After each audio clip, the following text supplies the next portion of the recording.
Ну а четвертый по счету компонент — это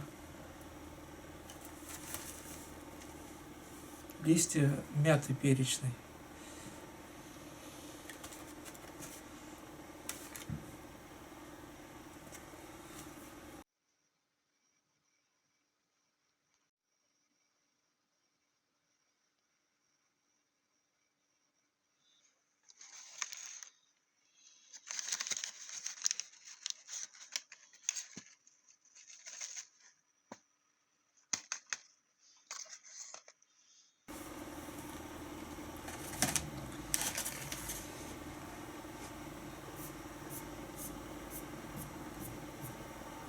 Вообще пишите комментарии, у меня всегда есть время на них ответить.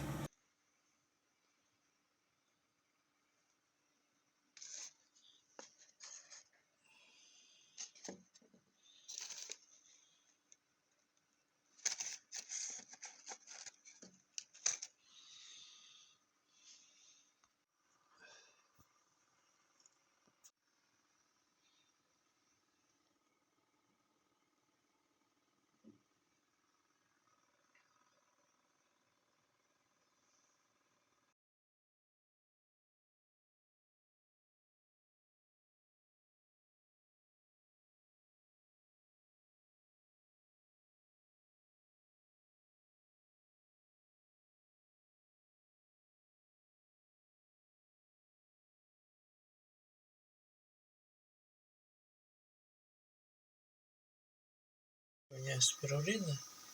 Я использую 3 маленьких емкости, 600, по 600 миллилитров в каждой суспензии. Размешиваю.